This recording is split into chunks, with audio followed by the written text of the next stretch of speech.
اللہ فرما رہا ہے کہ اگر ایمان والوں کے پھسل جانے کا خطرہ نہ ہوتا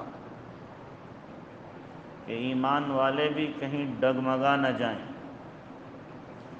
تو میں کافروں کو اتنا دیتا کہ ان کے گھروں کی چھتیں چاندی کی بنا دیتا اور سیڑھیاں بھی ان کی چاندی کی ہوتی، گھر کے دروازے اور ان کے اسی طریقے سے بسترے وہ سونے کے ہو جاتے، سب کچھ میں ان کو دے دیتا۔ لیکن پھر کیا ہوتا، ایمان والے کہتے کہ جی لو ہم تو سجدے بھی کریں، عبادتیں بھی کریں، اللہ کو یاد بھی کریں، اور ہم ہی مصیبت میں پھنسے ہوئے ہیں، اور یہ کافر موج کر رہے ہیں، دیکھو عیش آ رہے ہیں۔ تو ایمان والے بہت سے کیا ڈگمگا جاتے، تو اللہ فرما رہا ہے اس لیے ایمان والوں کو بھی کچھ دے دیتا ہوں، ورنہ دنیا ایسی چیز نہیں ہے کہ ایمان والوں کو دی جائے۔ بعض روایات میں آتا ہے کہ اللہ تعالیٰ نے موسیٰ علیہ السلام کو وحی بھیجی کہ موسیٰ، کہ اگر ایمان والوں کے بارے میں خطرہ نہ ہوتا تو میں کافروں کے جسم کو لوہے کا بنا دیتا کہ کبھی بیماری نہ ہوتی، کوئی بیماری ان کے اوپر آتی نہیں، عیش ہی عیش کرتے۔ لیکن مسئلہ یہ ہے کہ ایمان والے پھر کیا ہے، ڈگمگا جائیں گے، قدم ان کے پھسلنے لگیں گے، اس لیے میں دے دیتا ہوں۔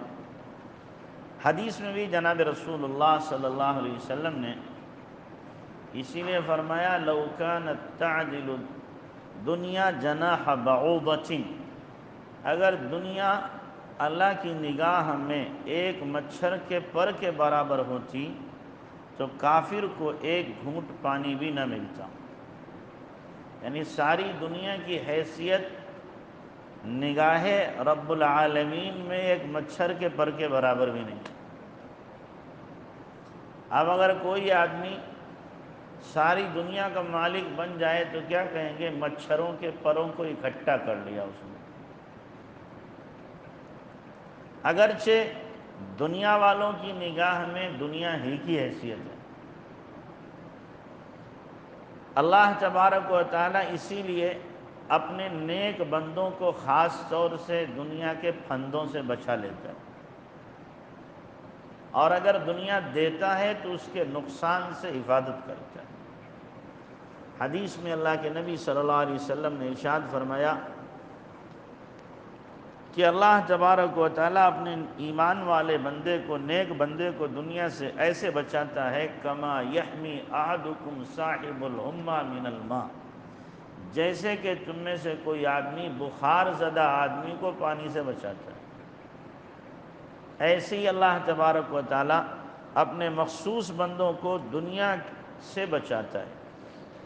اچھا آپ سوچ رہے ہوں گے دنیا مال دولت کو کہتے ہیں، یہ ذہن میں لوگوں کے رہتا ہے۔ دنیا ہے کیا؟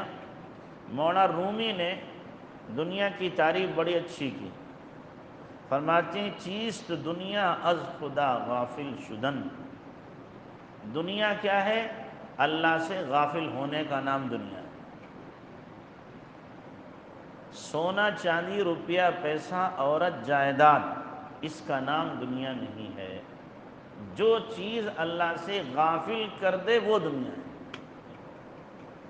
اب ایک آدمی کروڑوں میں کھیل رہا ہے لیکن اللہ سے غافل نہیں ہے، ایک آدمی ایئر کنڈیشن کمرے میں موٹے گدوں پہ سو رہا ہے، اللہ سے غافل نہیں ہے، تو وہ اس کو دنیا دار آپ نہیں کہہ سکتے، دنیا دار نہیں کہہ سکتے۔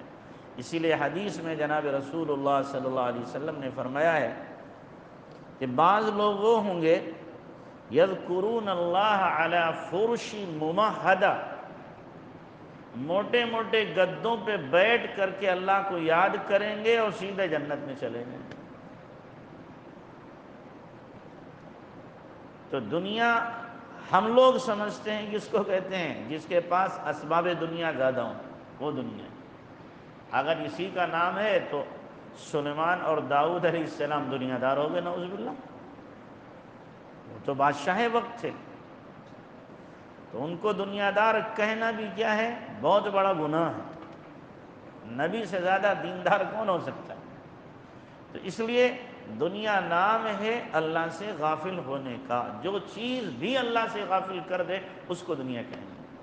اب اگر بیوی کی محبت اللہ سے غافل کرے تو بیوی دنیا ہے، اولاد کی محبت اگر اللہ سے غافل کرے تو اولاد دنیا ہے، کاروبار دکان بزنس آدمی کا کیا ہے، اللہ سے غافل کرے تو وہ اس کے لیے دنیا ہے۔ جو چیز اللہ سے غافل کر رہی ہے حکم خدا توڑوا دیتی ہے، سنت نبی سے ہٹا دیتی ہے، اس کو دنیا کہا جائے گا۔ تو ایسی دنیا اگر ہے تو ظاہر ہے پھر اللہ کی نگاہ میں اس کی کوئی حیثیت نہیں ہے۔ ورنہ اللہ کے نبی صلی اللہ علیہ وسلم روپیہ پیسے کی تعریف نہ کرتے۔ اللہ کے نبی نے کیا فرمایا؟